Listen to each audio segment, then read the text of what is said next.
Welcome back to the Football Terrace. Thank you very much for tuning in towards the end of this season and going full pelt for the next campaign, the 2020-21 season. More and more previews are going to be brought back to this channel. It's something we just haven't had the time to do in recent years. But previews are coming back with a vengeance. Myself will be covering Man United. We'll have Adam Charles on the Arsenal front, and we're looking for Chelsea, Tottenham and Liverpool fans respectively to do theirs, and of course joint previews as and when it's necessary. Do us a big favor tonight though, hit the like button, hit the share button. Big game for Man United tomorrow night against Wolverhampton Wanderers. It could be a history-making night as well. It could be a history-making night for Manchester United Football Club. They could become the first team in Premier League history to win 4 games on the trot by a 3-goal margin or more. I was shocked when I read that. I couldn't believe it that nobody else has ever done that, but they could do it. We're up against Villa, of course, fighting for their lives down the bottom of the league. But it's going to be a tough night no matter what. Villa have 1 win in their last 42 Premier League meetings with Manchester United. They've drawn 11, but they've lost 30 of them. And their last victory actually came at Old Trafford in 2009. The odds are not with them. Man United's, aside from Old Trafford, the stadium in the Premier League we won the most amount of points at is Villa Park. United are in scintillating form. I think we're, 9 games unbeaten in the Premier League. And in fact, this season, only Liverpool with 27 and Wolves with 11 games unbeaten have had better records than that. United are firing. Bruno and Pogba are dominating midfield. It's going to be a very difficult game for Villa. There's absolutely no doubt about it whatsoever. But I do want your views. I do want your opinions. I want to know what you think is going to happen in this game. Good evening, Dean Wiki. I hope that you're well. I'm very good. Thank you. Flawless take note. Says we should beat Villa. Absolutely. 100% we should be beating Villa. And for me, it's important. I put my personal starting lineup I put up on the screen tonight. I put that up because we need to be going out of our strongest side as well. I know the week after that, there's a lot of games that kick off. I think on the Monday night we play Southampton, then the following Thursday we have Crystal Palace. But you know what? I think Southampton at home is a game where maybe you can rest a few more players. Away from home, I just think get the 3 points in the bag. And then when you play Southampton, maybe you can rest a couple of your first team ahead of the Palace game, thinking about the big game on the 19th of July against Chelsea. But there are 5 substitutions available as well. And I think we have to take that into consideration. I want the strongest possible team out there. No sillies. One of my favorite sayings when I used to play football from my manager was simply no sillies. No sillies, nothing stupid. Don't do anything crazy. Play your best team. Go and get the 3 points. The season is in Man United's hands now as well, which is really important. We saw Leicester drop more points. If we win our remaining games, we finish in the top 4. That is a cast iron fact. So play our strongest team. Let's get it done. I want to go to the final of the FA Cup. Champions League is far more important. The top 4 place is far more important. In terms of what we're going to do, listen, from my point of view, 110%. 110%. I think we're going to win. And not only do I think we're going to win, I think we're going to absolutely batter them. So there's what we need to do. And now this is what I think will happen. We will batter them. United are just too good right now. Just too good. I really mean that. Wayne Smith, thank you very much for becoming an official member of the Football Terrace. That means a great deal to us here. It truly does. Big up yourself. Thank you very much. Jammer P, another new member, says if Man City ban is out in place, we only need 9 points from 15 to get Champions League football. However, I think we'll make the top 4. And I agree. We can't rely on that, though. We can't rely on that. I think if the ban comes in tomorrow and we know it's going to be top 5, still try and win all your games. I think it's not even just about top 4. It's about the momentum. It's about pushing on now to that next level. What do I want to see in this game, or what am I intrigued about? Jack Grealish. Before we talk Man United, we've got to talk Jack Grealish. Ollie bigged him up in his press conference, talking about how dangerous he is.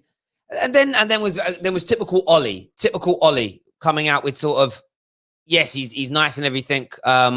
He's a good player. We have to watch out for other people as well. Look, McGinn's a good player as an example. But the player United have got to worry about tomorrow, the only player to worry about is Jack Grealish, because it's a good audition for him. He knows Man United are serious. He knows Man United are interested.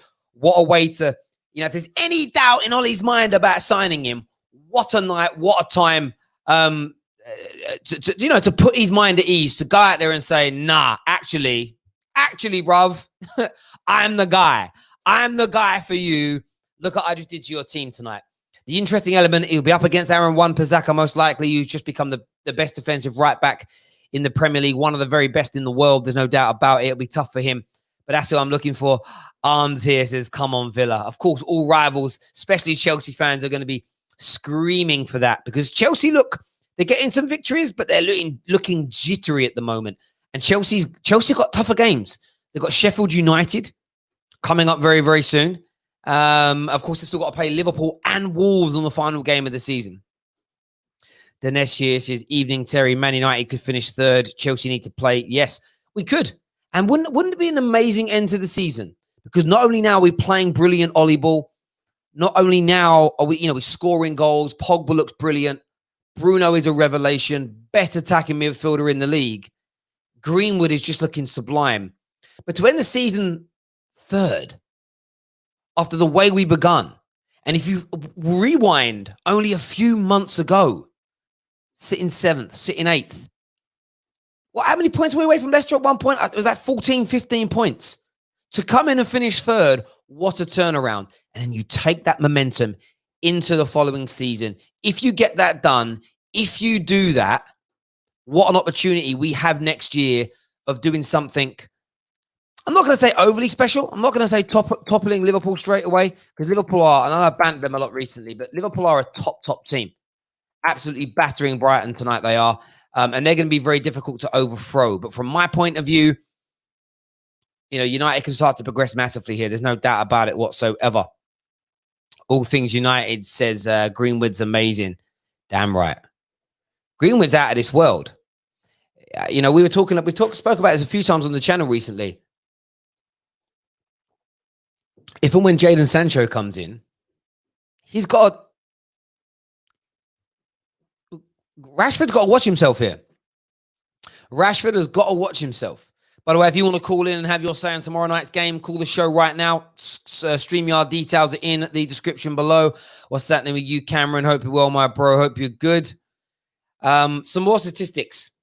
These are what I was reading earlier. So Man United are unbeaten in their last 20 Premier League games away at Aston Villa as well. That's a madness.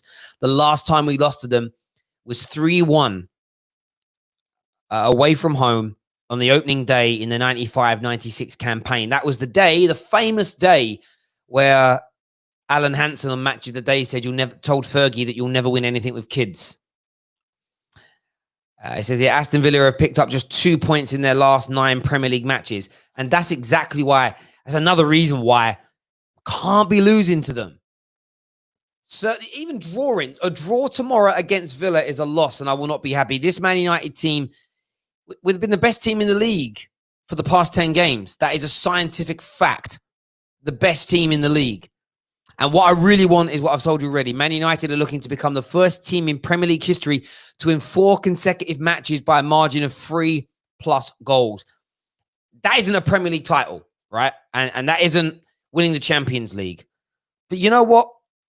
Through the adversity, through the pain, through the struggles that we have had in the past 4 or 5 years, for me, I'd take that right now. I'd be like, yeah, look at that. Your team ever done that? No. And but what it does show, like on a real level, you celebrate a little bit. What it demonstrates is how good we are right now.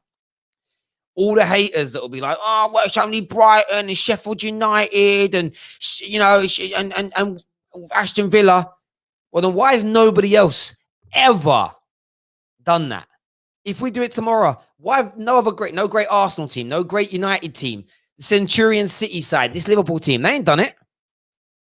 It just demonstrates it's another little sign that this Man United team is on the up and up, that this Man United team has something a little bit special about them.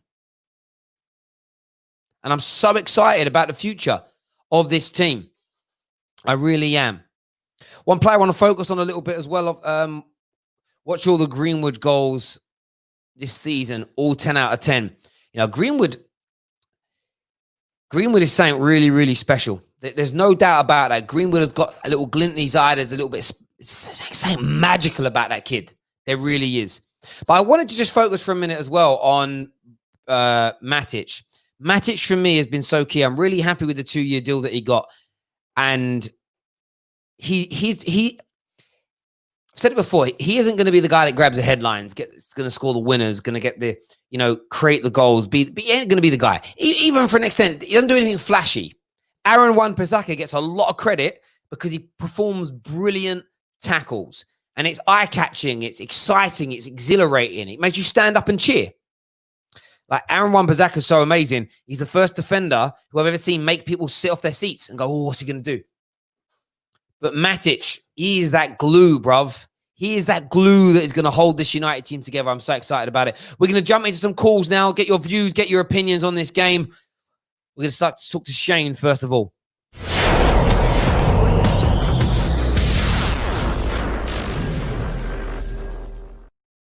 Hi, Shane. Welcome back to the Football Terrace, mate. What do you want to say? How are you? I'm very well. I'm confident because I'm not gonna lie, I've been so impressed with Greenwood. The guy's just incredible. Like, he's so good off both feet. And in regards to Aston Villa, they're quite organised defensively, but they concede a lot of goals. So I expect Man United to score at least 2 or 3 in this game and win comfortably. Yeah, I agree with you. I don't like to. I very rarely. I haven't done proper previews for a long time on this channel. I never had run out of time, and I've decided this week to start doing them again. And we're going to start doing them for all the top 6 teams as best we can, even if it's me just doing a 5-minute video to get it out there. I'm one of these people. I don't like to get ahead of myself before games. I like to always be very neutral, very calm. I don't want egg on my face, but I can't see anything but a Man United win. And on top of that, I can't see anything but a Man United drumming.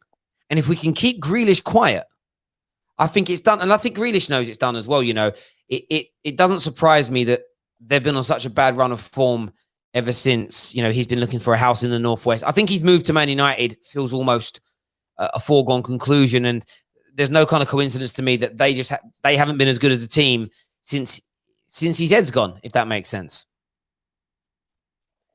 Yeah, with regards to Grealish, he's probably their main threat, but I'm not particularly worried because against Liverpool, he did seem to kind of knock through most of the game, so I don't know 100% if he's going to be fit.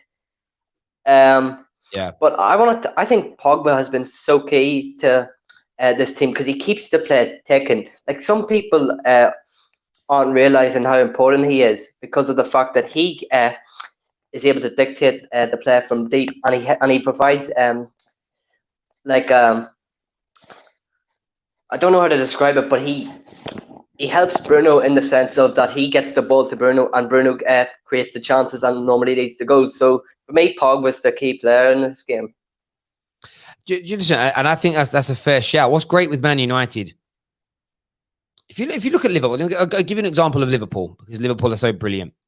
In every game they play in, you can always point out. Yeah, I know. You can point out a star. But at the same time, you'll say who you think the star is, and somebody else will go, no. I thought it was Trent. Someone else, no. It was Hendo with what he did. It's because their team is balanced, and actually, everyone will have a preference. But the reason Liverpool are so dominant and so good is because at any one time, there's at least 7 players given 8 out of 10 plus performances. Man United recently have had Matic, who I think has been brilliant, holding that midfield, shielding the back four, distributing the ball well. Pogba, deep line playmaker, box to box, linking up well with attackers, helping Matic in those defensive areas. But because he's now dropping deeper at times, but because we have Bruno, like you said, that's up there, we're not then lacking in the creative areas. We've got that balance, and Bruno's been phenomenal. But Pogba, like you say, has been out of this world since he's returned from injury. And it also shows you looked at some players like Rashford. Now, Rashford's been good since he's returned, but still looks a little rusty, shaking injury. He's not been in his best. Yes, but Pogba's still not at his best yet. He's still shaky. Like, he's had months out. He's just been sublime, and I cannot see them Aston Villa midfield getting a sniff tomorrow. I think it'll be another game with 60 to 65% possession. It'll be another game where we create Mm-hmm. 12 to 15 proper chances. We'll have 15 to 20 shots on goal. And if we score early, it's another 4 or 5 goals for me. Yeah, I agree. I was really impressed with Fred when he came on against Bournemouth. I thought he done well. And with regards to Rashford, I think Rashford's playing a more different role than he was before he got injured. Because before he got injured, we were relying so much on him and Martial to get the goals. I think now that he's came back, there's less pressure on him because of the fact that he's got better players around him, like your Brunos, Greenwood's looking very good, and not just that. Some people aren't talking about that pass he played to Bruno against Bournemouth in the first few minutes, which I thought was unbelievable. Of course, and that's why I say he's been good. There's been, when I say his play's been good, his running has been good, his work rate's been great. So he did get 2 assists as well against Sheffield United. I want to say Sheffield United. He got yeah, it 2. was. Yeah, so he hasn't been bad. I just think he's not been at the same level as Martial, Pogba, Bruno, and Greenwood in the last game. And that's what's great, though. And that's the balance. Rashford can be at 6.5 to 7 out of 10 across the games, and we're winning them all. Before, when Bruno was not here and Pogba was injured and Greenwood was still being bled in, if Rashford wasn't 8 or 9 out of 10, we weren't winning games. Exactly. And that's the brilliance of it, mate. But listen, Shane, we're going to jump into some more calls. Thank you very much for coming on. Next up, we've got Reese on the line. Reese, what do you want to say, bro? Villa, they're in a relegation battle. If you score one, Terry, floodlights will open, heads will drop down. They've lost against Liverpool. They've lost against Chelsea. If United score one, heads will drop. I can only see 2, 3, 4. Then if Ole Gunnar is smart, he will sub off Pogba and Bruno, because United's going to be playing 3 games in 1 week compared to Chelsea's 1. So in the run-up to the FA Cup final, we need to manage the players.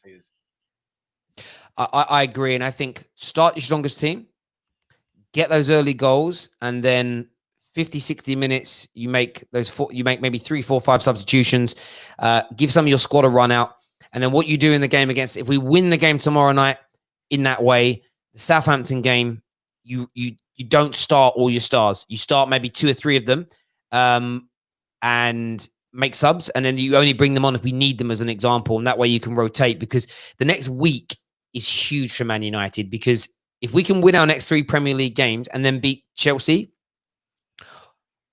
that almost certainly guarantees top 4 football for us, almost certainly. And it puts us into a final of an FA Cup. It's a huge next 9 to 10 days for Manchester United Football Club. And we should be so excited, so excited about this as Manchester United fans. We really, really should. In terms of the game, who are the key players for Man United, in your opinion?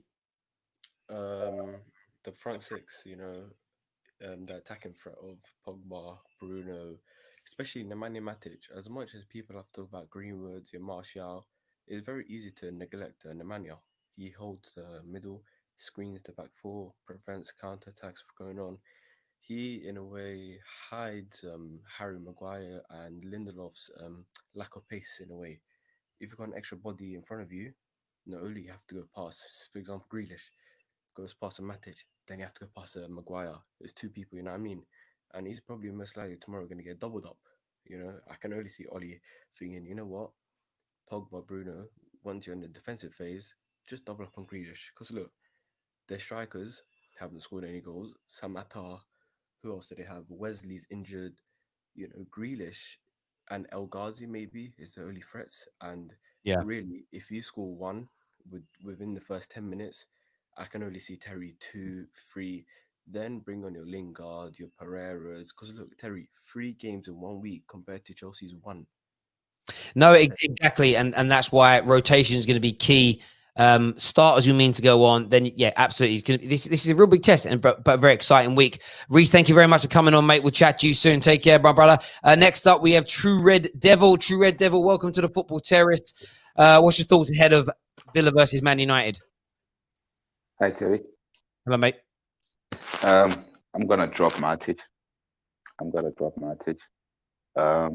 Like the previous callers have said, 3 games in a week. In the last game, I don't know if you noticed, Matic looked like he was being overrun in the first half. Few mistakes here and there. Look, I'm not saying he's bad, but this is the thing with Matic. He reminds me of Rio Ferdinand in his last season under Sir Alex Ferguson. Sir Alex used to play him, skip the next game, play him, skip the next game. And I feel we should do the same with Matic. Sort of like preserve him, because when Matic has energy, that's his best. That's when we see that Matic is his best. But I feel like if you keep playing him game after game after game, slowly we start to see the Matic that people... I love Matic, by the way. But slowly you start to see the Matic that people say, oh, he's slow, he's rugged, blah, blah, blah. But personally, I'll play Fred, Pogba, and Bruno, because I don't think Aston Villa will have much of the ball or press us that high. I think they'll play counter-attacking football. So I would definitely rest Matic for the Chelsea game. Okay, fair play. Listen, we're going to jump through some more calls. Red Devil. No problem. True Red Devil. Should be dropped for the game. Next up, we've got Flawless in the house. We're going to get Flawless on now. Bro, yes. Just United fan there thinks we should drop Matic for this game. What do you think? Why? I don't understand the feeling, but what's the thinking behind that? What's the context? Overrun in the first half of the game against, I can't remember who our last game was. I want to say it was Bournemouth. Yeah. And also we need to preserve his energy moving forward because we've got a lot of games in a week. Here's the thing though, United should dominate the ball. So there's no way if Matic is getting overrun, there's a bigger problem than Matic being in the side. We should this is Villa, a very poor Villa side. We should have at least 70% of the ball. We should dominate possession, like without question. Where's it at? It's Villa Park, is that right? Yeah. Yeah, it's at Villa Park. Yeah, regardless of like where it is, like I was just double checking to make sure we should dominate the ball. I've watched them a lot, obviously, since lockdown has been off, because everyone's been live on TV, and they have calling them bang average is being kind. So really, we should dominate the ball. So I don't understand why you'd rest Matic. I don't understand the thinking behind that. Yeah, I wanted to put something to you as well. It's talking United, but yeah, the other day, it's made me. I love this. I didn't call them out on Twitter because I thought I rattled them enough this last week. Like a week ago, when Man United battered Brighton and Bruno Fernandes scored a brace and that brilliant counter-attack goal. How many Liverpool fans and rivals, but more so Liverpool fans, because the point I'm making, did you see say it's only Brighton, and then tonight? They're all talking about the world-class midfield performance from Naby Keita, Naby Tings, hashtag Naby Tings. And I'm like, you know what I love? Honestly, if I could afford to buy Twitter, do you know the only change I'd make? I would create what I call a hypocrisy algorithm. So if you hypocrisize yourself in tweets, the algorithm picks up and you get a week's ban. No appeal, week's ban. Like, so this day you say you should be playing well against Brighton because they're a rubbish team. And then a week later, you tweet about how brilliant your player was against that same team. You instantly get banned from social media for a week. The algorithm picks up on the hypocrisy because it ain't even, I like banter, but it's just, you look at it and think, oh, come on, man. Like, it's crazy. It really makes me die, bro. But what's your score prediction for tomorrow night, mate? Tomorrow, this is a good one still because we've been free scoring. And if Ollie picks the 5, if he picks the Avengers, it's just a question of how many. I'm going to go. The Avengers, baby. I don't even think, the Avengers, just to let people know that started right here on the football terrace with me and Terry. Like, never forget that. I'll say, I'm going to go 5-0, I don't see Villa scoring. I'm going to say 5-0. And if we do that, bro, we break the record. And that literally will be it'll be the first team ever to win 4 games on the bounce in the Premier League by 3 or more goals. That's a madness. That's crazy. That's the Avengers for you, though. Well, it's true. And you obviously saw KJ's, he did the tweets and the pictures, and he got the descriptions on point. Like, he obviously knows he's big time. We're going to add Gabriel. We're going to add Joshua to the stream as well. Josh looks like he just got back from Glastonbury. How you doing, bro? How you doing, man? I'm good. What's going on, you, man?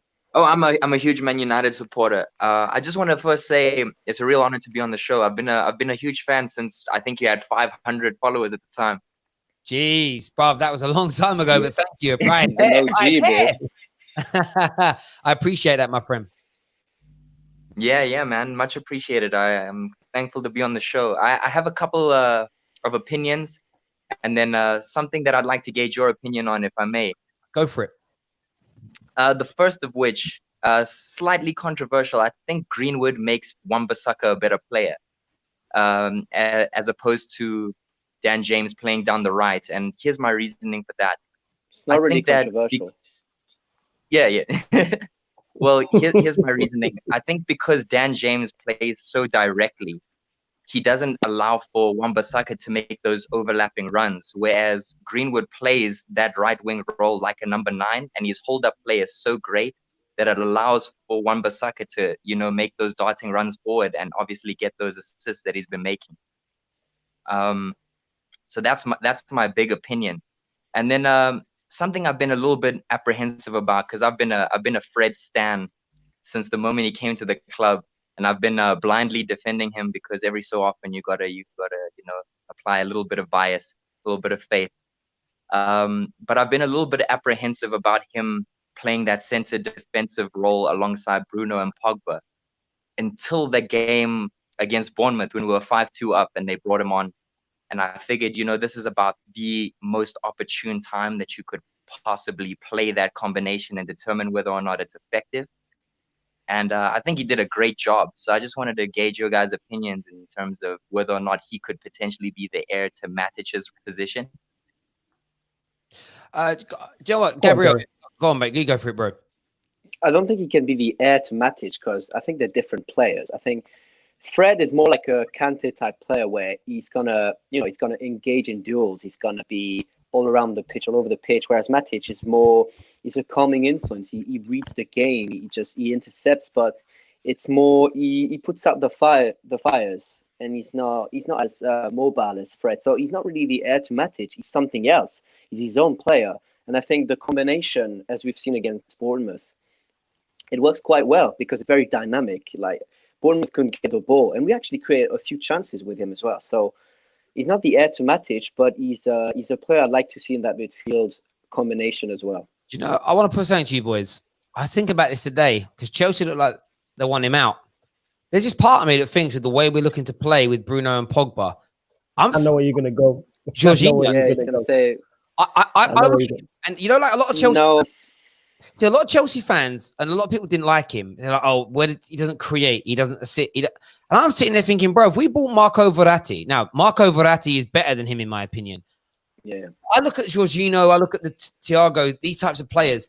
I just feel like that kind of individual in the middle, controlling and dominating the ball and the tempo, could be amazing for Man United as a longer term replacement for Matic, because one thing Matic has got, which neither Fred or McTominay, he's a much better distributor of the ball, in my opinion. And I think that's what's really important to keep that possession. It's why Michael Carrick and Paul Scholes were so good in those deep roles, because they just found the half spaces and whatnot with the ball. But yeah, I don't know. Matic is Fred and McTominay.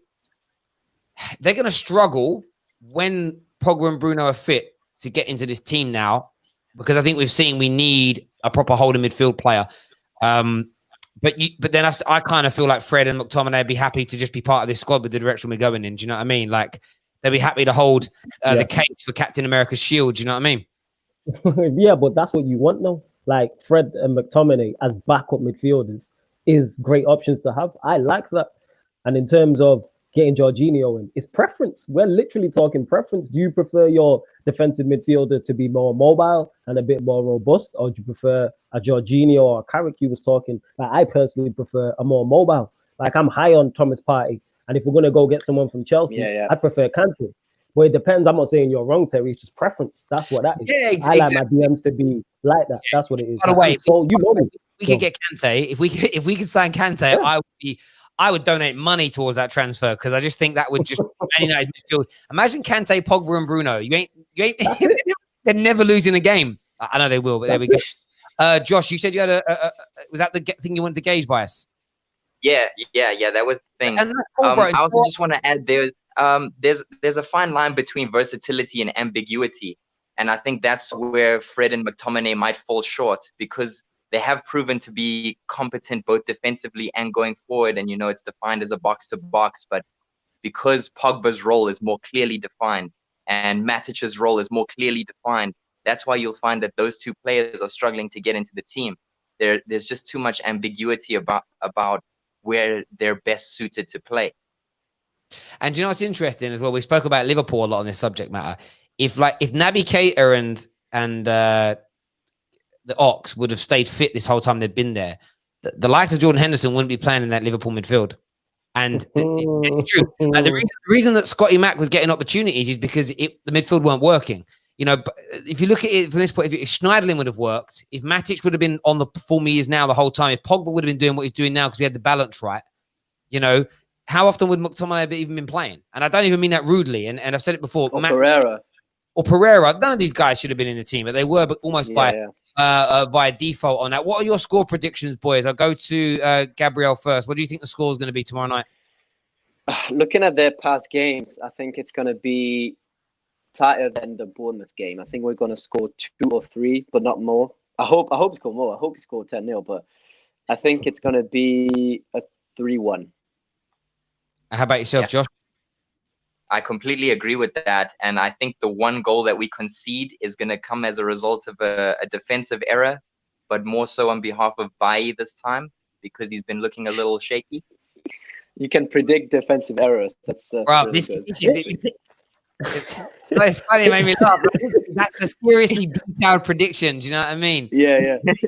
This guy's on point with what he's saying. This guy used ambiguity twice already. Like I'm like, Nearly 11 o'clock. I was like, oh damn! I'm sitting there looking at a thesaurus. What does that mean? There we go. I appreciate you coming on, Gabriel, Joshua. Thank you both very much, boys. We're going to throw a couple more callers on here. Thank you, Gabriel. We've got Cameron Lowe in the house, and we're going to throw into the mix. Who else are we going to throw in here? Actually, Gabriel, you're back. Sorry. Cameron, what are you saying, bro? Yo, so I actually agree with everybody on dropping Matic. Not because he's been bad, not because we don't need him or anything. I think from what I've seen with Matic throughout the whole season too, is after a lot of games he does hit that kind of slope that he starts to seems like he's just slower and everything. And we have so many important games, I think, with the Chelsea game, especially coming up, that this should be a game, and I get it, like every game's important right now, but this should be a game that we could play Scott in there and get a run out of him and see how he does with these guys playing in that defensive role. We shouldn't, like, we talked about how Jose ran Matic into the ground. I think we could give him a little bit of a break because he's old, and at the end of the day, he's 31, so his legs do get more tired than these young guys. So I think he's the one player I would drop for sure. Everybody else, you run out the Avengers, like Floss and everybody's been saying, you run them out, let them score their 3-4 goals, dead the game, get everybody off. Same thing. I want to see Ollie do a five-player swap. Same thing. That's what I want to see in this game. I was thinking about this earlier. I was like, it's a lot of games in a week, worried. And then I thought, you know what? The Man United team's in such good space. I almost don't want to, I don't even want Ollie. Like, if Ollie, I don't want the seed of doubt going in. I just want Ollie to cut. Like, if they ask Ollie, is it going to be tough? I want Ollie to say typical Ollie and be like, listen, it's a lot of games, but this group are capable. They've got great energy. They're fit. They're enjoying their football. And that's what, you know, when you're happy and the football's going well, I don't think you feel tired. You know, I don't think you feel it. I think you're on, you know, this Man United team must be absolutely buzzing about getting back onto that field of play. And it's why I can't believe it. For the first time since Fergie left, I have no fear going into games. None. It's gone. I agree with that.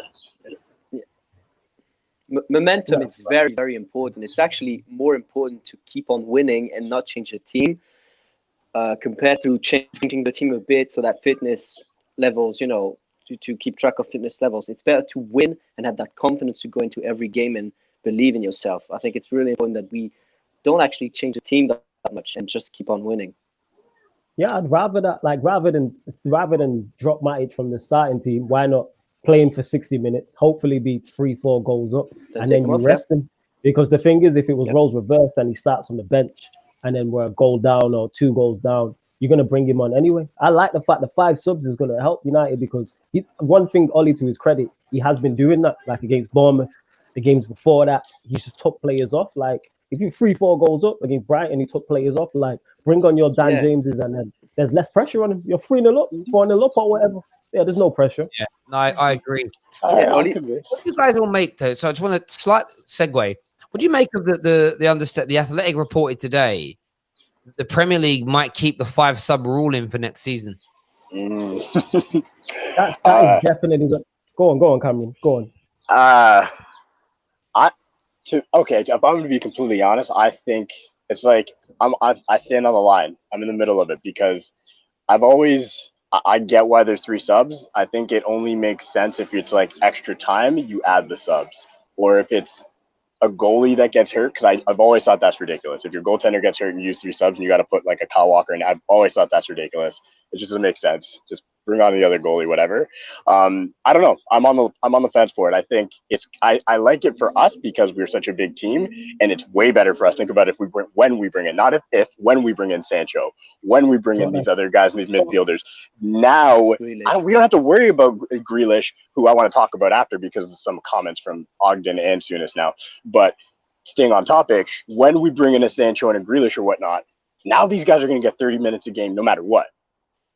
Like it makes no sense not to. So it's actually such an advantage for us. So for me, looking at it from a biased perspective, 100% I'm cool with it, but I can see why other teams have a problem with it. Like I can see why like smaller teams are on the fence. Yeah. I feel the same as you. I feel there's an element of go on, Flawless. Here's the thing with all I was going to say, the question I was going to ask, have they said if they do increase it to 5, is there going to be the same amount of subs available? Because it's 10 subs at the moment, if I'm correct. But is that going to stay the same next season? Because is it not normally 7? Are they going to keep that at 10? That's the thing. I almost feel as well, though, smaller teams are at such a disadvantage if this happens. Yeah, of course. 1,000%. And on top They of don't that, have the strength in depth. yeah, and then on top of that, but you know what? United are a small team, so no, and I get my point. I don't care. It also hires deficiencies in managers. So I honestly think if they have that for the whole season next year, you won't see Liverpool or City lose to a small team. Because you can almost chase half your players. I don't think you'll see them lose to a team outside the top 6. I really don't. The gap between the big teams and the small teams is just going to widen and widen. I think, do you know what it will depend on? It depends on how short the break is. If the preseason break's only 4 or 5 weeks, they're going to keep it in because and from a physical point of view, they're going to have to because there isn't going to be a short enough break. Remember as well, these players are now playing through the summer months, which is far more strenuous on the body. I think what we might see up until Christmas is this rule stay in and the break and the drinks breaks. And again, the drinks breaks help because it's a nice way of breaking the game up. A lot of the managers have admitted they give tactical instructions. What they should do for the drinks break is do it in tennis where no coaching can happen. Just drink. The players can drink by themselves and have to go back to get where I'm coming from. But then having said that, there's no rule in football that says you can't coach throughout the course of a game. So they can't. It's one of those things, man. But listen, boy, so I appreciate you both all coming on. I've got to end the stream now because I got some bits and bobs to do. Tomorrow night, where's fan cams? We go. And we'll chat to you all soon. Everyone who's tuned in, thank you. Hit the like button, hit the share button, hit the retweet button on Twitter.